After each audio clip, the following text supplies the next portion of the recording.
If you are a network leader, remember this, maraming tao naniniwala sa'yo. Maraming tao sumusunod sa'yo. In short, sa'yo nakadepende kung saan kayo sasandal na kumpanya. Kasi kahit gano'ng kakagaling na network leader, kahit gano'ng kalaki grupo mo, pag hindi stable yung kumpanya, sira yung pangalan mo. Maliwanag? Kahit magaling kang recruiter, kahit magaling kang mag-mindset, kahit magaling kang magparami ng grupo, walang kwenta yan pag ang kumpanya mo lagi nagsasara. May sira lang yung pangalan mo.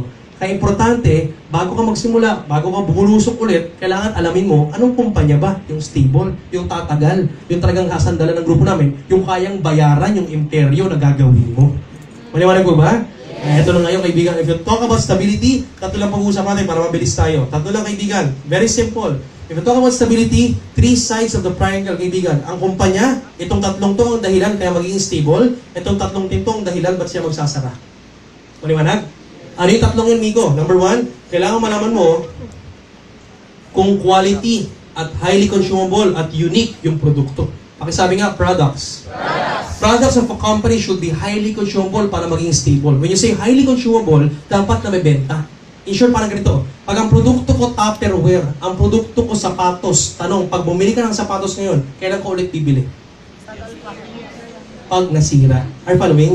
So, mabagal yung ikot ng pera. Mabagal yung product reorder. Pag-iwan ko ba yun? O, parang ito, Tupperware. Ang pinopromote ko, pag nagbenta ko ng Tupperware, anong promotion ng Tupperware? Bilhin mo to, mare, kasi matibay to. Durability. Tama po ba? O kung matibay, kailangan ko ulit bibili yan. Are you following? Bibili nga yan, pero ngayon lang bibili ng isang beses lang. Kasi nga, durability nga eh. Are you following? So, kaibigan, mabagal ang product reorder. What's good about the product? It's highly consumable. Pag bumili ngayon, kaibigan, ulit next month, ubos yung produkto. Maliwanag? Iniinom eh. Maliwanag? Ang kape, isang linggo lang, ubos na yan. Okay? So, next, kaibigan, dapat unique. Meaning ng unique, may unique selling proposition. Hindi pwede ang produkto mo nakikita sa labas. Parang ganito, kung ang produkto ko load, pwede. Kasi ang load, highly consumable. Tama po ba? Nauubos. May product reorder. The problem is, kung ako consumer, kanino ako pupunta? Sa'yo, a networker, nagbebenta ng load, o sa pinakamalapit na tindahan sa bahay namin, nagbebenta rin ng load? Doon ako sa malapit sa tindahan. Kaya kaya mababa yung products reorder din. Bakit? Kaibigan kasi ang laki ng competition. Kaya dapat ang produkto mo, unique. Ang C24/7, never ka makita ng ibang produkto kamukha, katulad kasing galing ng C24/7. At iba pang mga produkto natin. Are you following? Lahat ng produkto natin, very rare, very unique, mga kaibigan. At first class yung mga produkto natin, tested and proven. Maliwanag ko ba yun? Yes! So, titignan mo muna yun. Kaibigan, produkto. Next, ladies and gentlemen, maraming kumpanya nagsasara rin, nagiging stable din sila, nagsasara. Kaibigan, depende kung negative or positive because mga kaibigan of the marketing plan or the system. Pakisabi nga, marketing plan. Marketing plan. Yung sistema. Okay? Marketing plan or the whole system. Okay? Hindi lang marketing plan, but the whole system. When you say system, mga kaibigan, pinagsama na yung mga trainings. Okay? Lahat-lahat na. Ayan, system. Yan. Trainings and everything. Okay? Yan na lahat yun. Sistema ng kumpanya. Alright? Yan. Marami kasing kumpanya, so umpisa lang magaling. So umpisa lang kaibigan, yung marketing plan, bubulong sa umpisa. Pag tumagal yung peak, nag-overpay, nalugi, sara. Mamaya pag-usapan natin furthermore. Okay na po ba yun? Yes! Next, kaibigan, kailangan din malaman mo kung okay ba yung background ng management. Ito yung pinaka-importante. Kaya nga ito nasa ilalim, ito yung pinaka-basis niyan. Background ng may-ari, management. Kasi kahit gano'ng kaganda yan, pag ito, wala rin.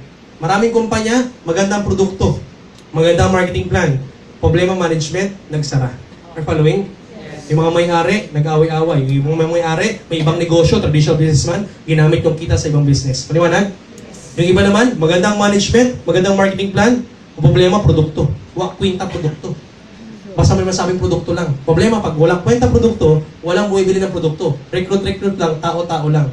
And then they will come, pag puro tao-tao lang, dumadaming binabayaran, nalulugi yung company. Maliwanag? Okay, ka nagsasara. Iba naman kumpanya, magandang produkto, magandang management, ang problema yung marketing plan are made to fail. When I say made to fail, so umpisa lang maganda pakinggan. Take note ha, pag nakakita ka ng marketing plan na too good to be true, pag sinabing too good to be true, sobrang ganda. Pag pinesend sa'yo, puro ikaw kikita. Are you following? Magduda ka na.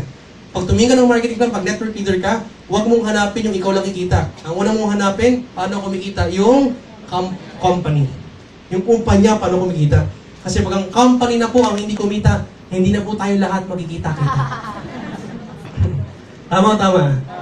Kaya itong tatlong to napaka-crucial. Alright? Ito, kaibigan, pag-usapan natin, pag-usapan natin saglit.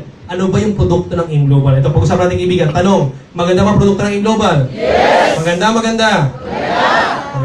Palakpan natin mga kaibigan. Ano, wala pong shortcut to. Kailangan masubukan para mapatunayan. Tama ba yun? Kanya lang, sobrang ganda ng produkto natin, steel. Meron pa rin po mga bakterya sa labas. Ano mga bakterya, Miko? Ito po ha. I would like you to know,